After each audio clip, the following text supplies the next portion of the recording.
Evangelho. Vamos, mãe! Essa noite. Vamos iniciar o Evangelho. Lá. Você vai querer usar o seu? É o meu, não é? Meu pequeno evangelho. Turma da Mônica. Olha que bonitinho. Eu ganhei. O meu padrinho, o tio Fábio que me deu. Foi? É. O tio Fábio é legal. Ele é legal lá no Sejô, ele é muito legal. Já não sei. Lá no Sejô? Lá no Sejô ele é muito legal. E aqui? O quê? Ele é legal? Aqui? Eu não sei. Vamos ter uma mensagem antes? Então vamos. Eu posso ler a minha primeiro? A paz. Cascão, então, deu um salto e gritou: eu me lembrei do que aconteceu na praia, eu fiz um grande pacto de paz. É porque ele gritou. Um pacto de paz? Perguntou André surpreso. Sim, fiz um pacto de paz com a água do mar, afirmou o Cascão. Como é que é? Perguntou Mônica sem entender nada. Eu disse para a água: você não me molha e eu não te sujo, respondeu Cascão. Toda a turminha rolou de rir com a resposta. O que foi? Perguntou Cascão. Cebolinha levantou-se e falou: ai, acho melhor eu contar uma historinha que teve uma época em que o Floquinho voltava da lua e chegava em casa todo machucado, porque um cachorro muito bravo batia nele. Eu gosto quando ele fala assim.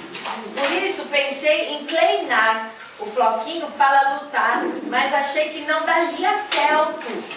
Então, preparei um plano infalível. Todos ficaram prestando atenção e o Cebolinha continuou.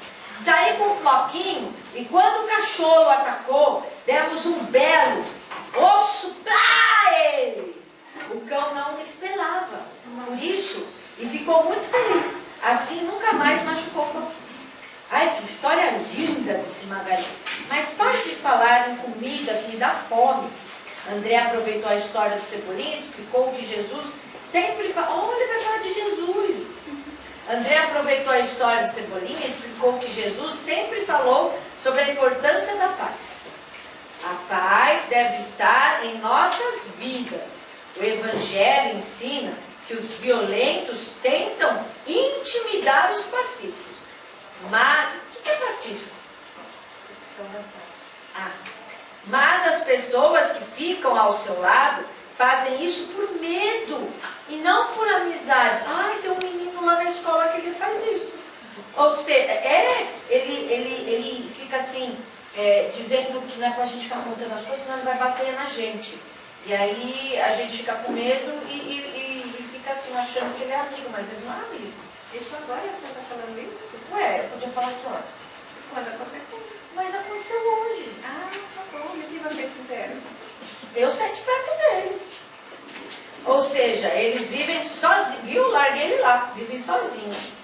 E André olhou para o Cebolinha e disse: por isso, parabéns para o Cebolinha e para o Floquinho. Eles praticaram algo muito bom. Eu entendi. Entendeu? Eu entendi. Eu vou dar a paz para aquele menino. Isso. O que você pode fazer para dar paz para ele? Vou ligar para ele. Mas isso é dar paz? Não é? E se você conversar com ele sobre Jesus? Ele quer bater na gente, aí quando ele encosta a mãe dele, eu também bato nele. Ah, mas então você também não é da paz? Eu vou deixar ele bater em mim? Mas você pode se defender sem bater. Como? Conversando. Mas não dá tempo, ele já vem cá acima. E você vai seguir. Lógico, para me defender. Mas você pode colocar a mão e falar: para com isso. Assim? Pode ser assim. E aí você vai conversar com ele e chama um adulto para vir interferir. Eu vou chamar o tio Fábio. Chama o tio Fábio, mas o tio Fábio é da escola. Só que ele é grandão. Mas ela não sejou. É a criança lá do Ela Sejô. não sejou. A escolinha do Sejô. Eu sou de lá. E o evangelizador do Sejô? Não, tio. Ô pai, a tia tá lá. Fazendo o quê? Tá ensinando a gente. Ô, Florinda, deixa eu te perguntar uma coisa. Você entende o motivo pelo qual a gente faz o evangelho no lar?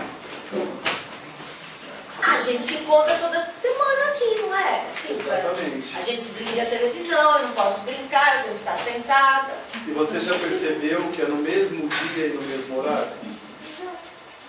E você entende o porquê? Ah, pra gente conversar, que nem a mamãe acabou de explicar. Então, Eu vou exatamente. fazer pra ele.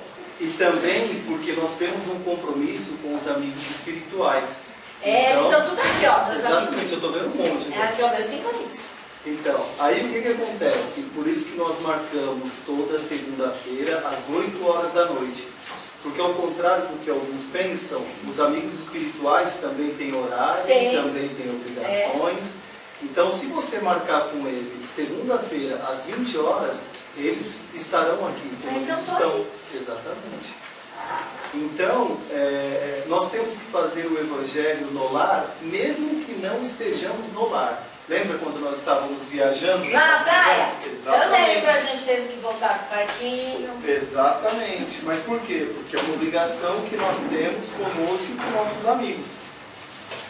E aí você convida todos que estão lá, como nós fizemos. Quem quer participar, participe. Quem não quer, Não participo. não participe. Na casa da Mariazinha também é assim? Eu falo pra ela, se você não abre, eu contei desse livro pra ela, ela falou, não, eu não sei. Você quer dar um livro desse pra ela? Não, eu só queria saber se na casa dela também é igual. Nem todos os lares faz fazem o evangelho. A Mariazinha é espírita? Não sei. Você já perguntou? Não. Ela outro dia perguntou o que era aquele escolar que eu estava usando. Aí eu falei, é lá tem uma casa legal que a minha mãe e meu pai me levam. Muito bem. E aí, mas também não precisa ser só espírita para fazer evangelho. Não? Não. Qualquer cristão pode fazer. A diferença, cristãos são as pessoas que acreditam em Cristo. Cristo.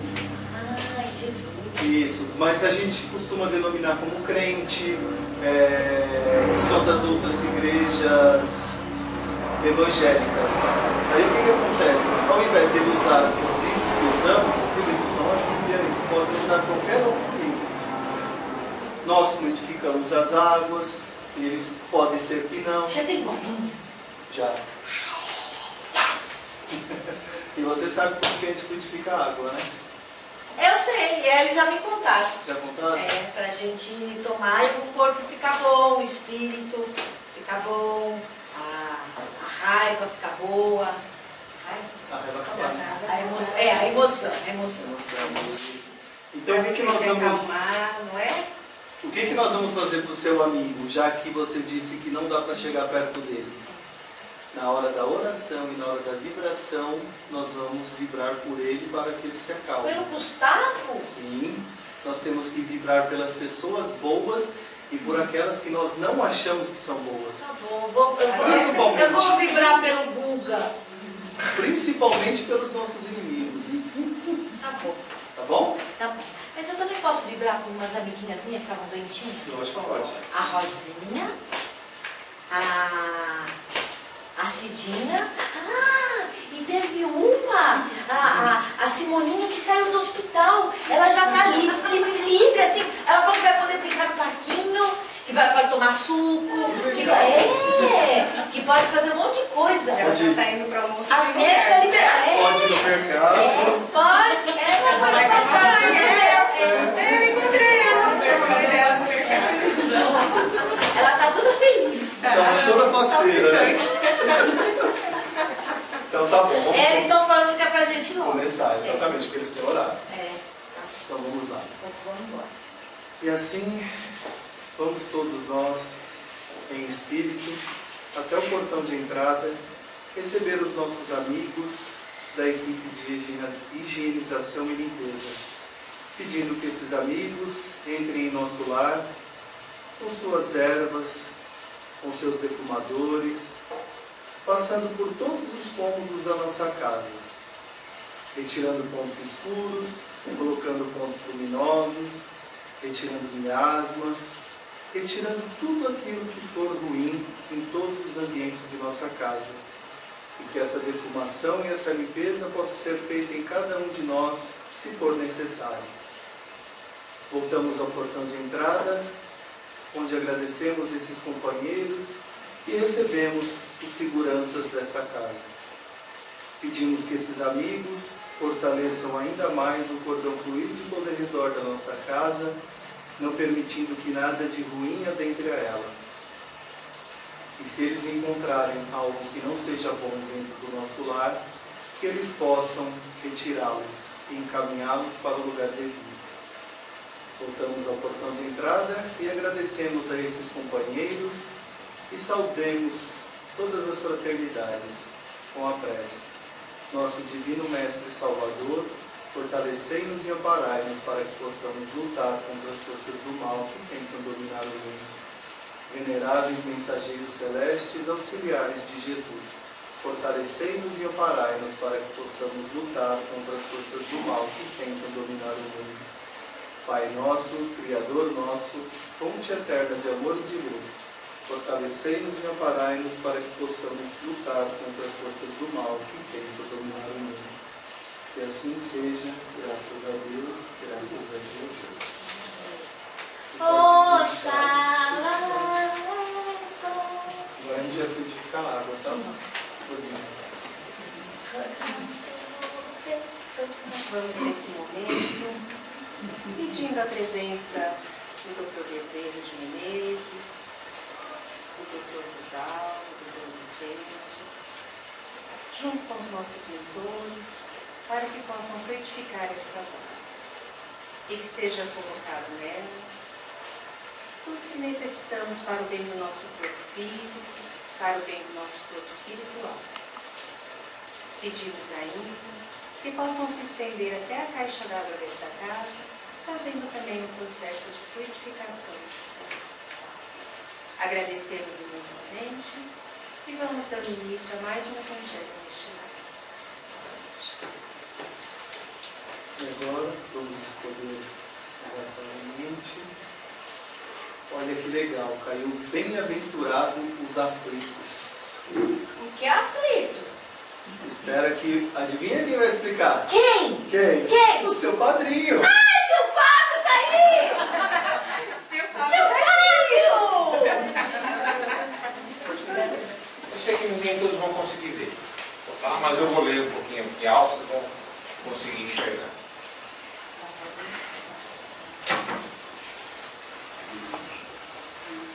Bom, gente, bem-aventurados os aflitos, é o capítulo 5 do Evangelho segundo o Espiritismo, é o capítulo mais longo do Evangelho e, na minha opinião, o mais belo, porque a aflição a gente não tem quase, né?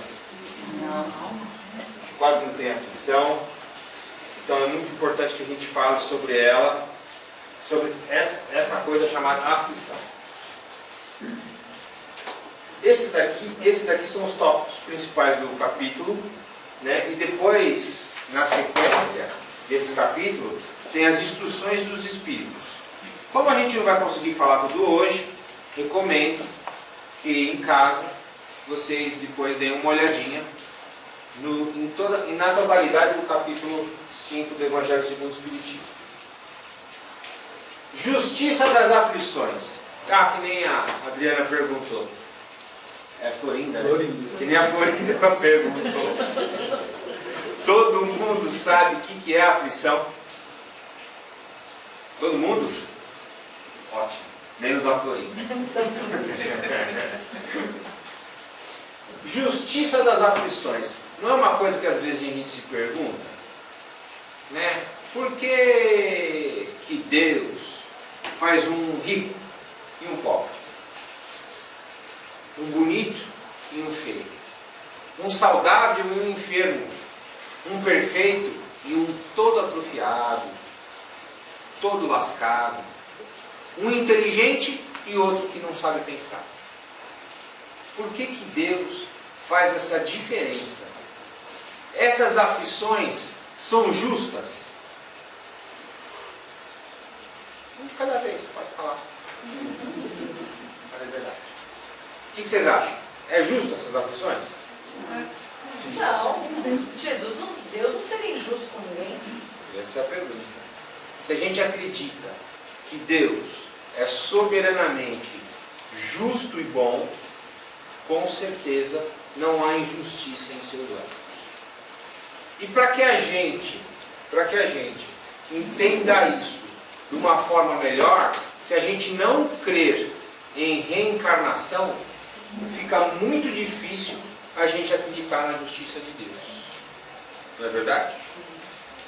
Né? Às vezes a gente pergunta isso para outras pessoas que não são da religião de Umbanda, não são da religião espírita, não são de religiões espiritualistas, e eles não sabem explicar.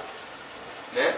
E se não houver reencarnação, então está atribuída a injustiça divina. Não é verdade? Porque se a gente vive uma vez só, Deus escolhe, né?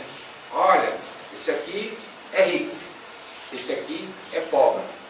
Não, gente. Deus dá para nós todas as oportunidades que nós necessitamos. Então, em uma determinada existência, vamos dizer assim, nós somos ricos. Noutra, nós vamos ser pobres. Numa nós somos bonitos, ou noutra vamos ser feios. Uma somos perfeitos, e a outra somos mancos, ou somos manetas, ou temos uma deficiência mental. Né? Por que isso, gente?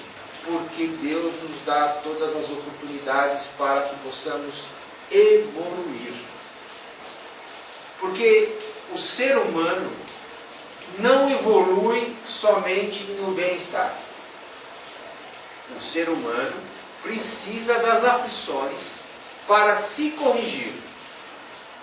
Porque Deus não causa dor. E Deus também não inventou o mal. Isso são criações humanas. Então a dor nada mais é do que uma professora, uma retificadora, algo que nos leva à evolução. São oportunidades, uma nova oportunidade que nos é dada através da dor. Por isso que toda vez que a gente passa uma aflição, a gente tem que se perguntar por que a gente está passando por aquilo. O que está causando aquilo em mim? Por que eu tenho esse sentimento?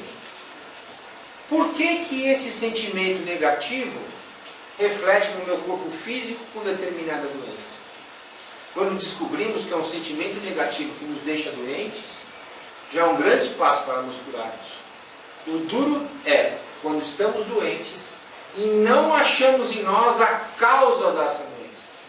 E não existe doença que não tenha causa no sentimento, a não ser que seja uma doença expiatória. Já já a gente vai falar disso.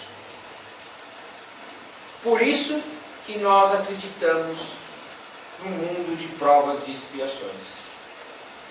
É dito pela espiritualidade que nós ainda somos crianças, né? Nós andamos na infância, somos ainda primitivos perante a evolução. Por isso que a gente precisa da dita aflição. E a aflição, lá no capítulo 5, ele separa em duas partes: as causas atuais das aflições e as causas anteriores das aflições. Certo? Antes da gente pontuar isso, eu já falei isso aqui alguma vez, não sei se todos estavam aqui, então vou falar de novo. Existe uma diferença entre prova e expiação. Não é a mesma coisa. Tem gente que acha que é a mesma coisa, mas não é. Certo? O que é prova? Prova é tudo aquilo que nós pedimos para passar. Né? Você está lá no mundo espiritual, você vai reencarnar, você acha que você é capaz de determinada prova, de suportar determinada coisa, de fazer determinada coisa. Lá no mundo espiritual você fala: opa, manda para mim que eu vou matar no peito e vou tirar de letra. Certo? Aí vem aquela determinada aprovação, que é um pedido que você faz para provar a evolução do seu espírito. Né? E a expiação? O que é a expiação? A expiação é uma coisa diferente. Por quê? A expiação não é um pedido. A expiação é praticamente um dever que temos que ter. Por que um dever? É uma prestação de contas. Ah, mas é uma prestação de contas com Deus? É uma prestação de conta com o meu próximo? Não, uma prestação de conta conosco, com as nossas falhas, com os nossos erros, Por exemplo, em determinada vida, eu tirei a minha vida. Eu cometi o suicídio. Por exemplo, eu me enforquei. Certo? Na vida seguinte, como eu me enforquei, eu vou vir com uma deficiência no pescoço, na traqueia, na fala, por conta da lesão que eu causei na vida passada através do suicídio. Outro exemplo, numa vida, através da minha oratória, como eu falava muito bem, eu induzia multidões a fazer o que eu queria, né? Então nessa encarnação eu não consigo mais falar. Eu não escuto, eu não aprendo a falar. Então eu mudo, não levo ninguém à perdição. Né? Então isso são expiações. Então geralmente as pessoas que nascem com alguma dificuldade física, né, que são, a gente pode dizer especiais, ou podemos dizer deficientes físicos mesmo, né, geralmente é uma expiação. Todas as deficiências são uma expiação. Né? Ah, eu não posso andar, você não pode andar porque um dia as suas pernas foram motivo de escândalo. Lembra daquela passagem do Evangelho que Jesus fala, se tua mão te servir de escândalo, arranca e joga lá fora? É mais ou menos isso. Né? Então, numa próxima vida, a gente vem com uma dificuldade, para que essa dificuldade não nos sirva de desdita novamente. Tem uma historinha do Chico que é muito legal, que era uma senhora que ia todas as semanas lá na casa da prece e pedia mantimentos para o Chico, né? Porque ela era muito pobre, ela morava numa choupana, ninguém ia visitar, e ela tinha um filho que não tinha nenhum dos dois braços e ainda tinha uma debilidade mental. Era um menino muito difícil de cuidar, ele não parava, ele tinha as duas perninhas, ele andava para cima e para baixo, e o Chico, muito condoído, dava uma vez por mês pelo menos, ia até a casinha, essa choupaninha, visitar essa senhora com esse filho. Passado um tempo, ela chegou desesperada pro Chico e falou assim, ó, meu filho pegou uma infecção nas pernas e ele tem o risco de perder as duas pernas. Não era só uma, eram as duas pernas.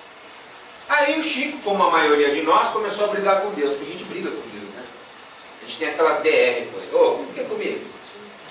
Eu tão gostoso, tão bonitão, tão legal. Por que isso está acontecendo comigo? E o Chico perguntou para Deus, falou assim, meu Deus, essa mulher é pobre, não tem o que comer, já tem um filho que não tem os dois braços, que já tem uma deficiência mental, e agora o menino está com risco de perder as duas pernas. Dito e feito. Passado um tempinho, o menino teve que ser amputado as duas pernas. Aí ele chamou o Emmanuel, falou, Emmanuel, pô, como é que pode um negócio desse? O menino perdeu as duas pernas. Só está com a cabecinha, dois cotoquinhos aqui. Então o Emmanuel falou assim, ó, não julgue a Deus, porque você não sabe o que aconteceu. Esse menino é um suicida reincidente. E no fundo dessa casa da choupana tem um córrego. E ele já estava pensando em se suicidar novamente. Então a providência divina deu essa infecção nas duas pernas para que ele não pudesse mais se mover até o rio, para que mais uma vez ele não desse término à vida dele. Porque se ele desse término à vida dele novamente, mais dificuldade ele teria, mais difícil ele teria. Seria para ele. Porque como é que é a nossa vida? Quando a gente não aceita a dor que a gente passa, as coisas se tornam cada vez piores. É cada vez mais difícil. E o que é a causa atual da nossa aflição? A causa atual da nossa aflição é tudo que a gente não aceita na nossa vida. Tudo que você não aceita. E tudo que você é apegado. Isso é a causa da aflição. Ah, mas não é mais. Tudo culpa nossa. Nada é culpa do outro. Pode marcar isso no papel. Nada é culpa do outro. Tudo é culpa nossa. Poxa, mas eu tenho culpa que o outro me traiu, que o outro me deixou. Tem. Nada dá errado sozinho. Nada é culpa de um só. Ah, mas meu sócio me roubou. Será que você não confiou demais? Será que você não deixou solto? Será que você não permitiu? Ah, mas meu marido estava me traindo. Será que há muito tempo você já não desconfiava e não fechava os olhos porque era mais fácil? Né? Porque às vezes a gente deixa passar determinadas coisas porque a gente não quer o confronto, a gente não quer nada disso, então a gente fecha os olhos. E quando a gente fecha os olhos, mais lá na frente a gente vai ter a dita aflição. Mais lá na frente a gente vai sofrer com essa escolha que a gente teve. Porque o que a gente escolhe, o que a gente planta, a gente colhe. Não é assim? O que a gente planta, a gente colhe. Então tudo na nossa vida é culpa nossa. Alguém não concorda? Que bom. Gosto sim, todo mundo concorda comigo. E causas anteriores? As causas anteriores são aquelas que a gente estava falando agora há pouco. São as relativas à prova e à expiação. Então, às vezes eu tenho uma aflição porque eu pedi. Ah, eu vou vir uma dificuldade severa financeira. Vou passar essa vida comendo pão que o diabo amassou. Por quê? Porque talvez numa vida anterior eu tinha tido muito dinheiro. E a riqueza é uma prova muito difícil de ser vencida. Por que a riqueza é uma prova muito difícil de ser vencida? Pô, ser rico é bom. Quem é que não gosta de dinheiro? Se alguém não gostar, eu passo a conta no Itaú. Vocês depositam lá porque eu gosto. E não é verdade? Quem tem dinheiro tem mais facilidades no sexo, luxúria. Tem mais facilidades nas drogas. Tem mais facilidade em viver como se não fosse morrer nunca, porque viver é bom. Viver é bom. Ah, esse final de semana eu vou para Dubai, esse final de semana eu vou para Ilhas Maldivas. Não sei quem que mandou um vídeo para mim falando assim, meu sonho de consumo, Ilhas Maldivas. Ah, foi o Fábio. Tem aquela piscina que está dentro do mar, assim, aquele mar azul, aquela coisa maravilhosa que muitos de nós vamos só sonhar, porque é muito dinheiro, é muito distante da nossa realidade. Então ter dinheiro tem as suas facilidades, mas a riqueza, para a pessoa poder usufruir bem, ela tem que gerar riqueza. Senão já falhou na prova aí. Porque se eu ganho muito dinheiro, e eu não gero riqueza, estou falhando no egoísmo. Porque todos aqueles que têm poder, todos aqueles que têm dinheiro, têm a obrigação de gerar riqueza. Por isso que o Cristo falava, é mais fácil passar um camelo por um buraco da agulha do que um rico entrar no reino dos céus. Ele dizia isso, porque é verdade. Porque a pessoa chega no mundo espiritual e fala assim, putz, você vai nascer milionário. Vai nascer Henrique Batista. Vou ganhar muita grana. Vou ter muito dinheiro.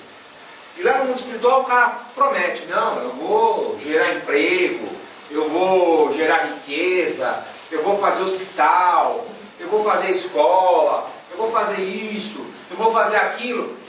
Só que quando chegou aqui, falhou. A gente tem dois exemplos, né? Você falou do Ike Batista. O Ike Batista é o contrário, ele só ludibriou e queimou tudo. E o Antônio Hermílio já era o contrário, né? Quantos anos ele não foi, se não é que a doutorantinha ainda é mantenedora do Beneficência Portuguesa, o Beneficência é hoje o que é por conta dele. Eu falo isso porque eu trabalhei lá.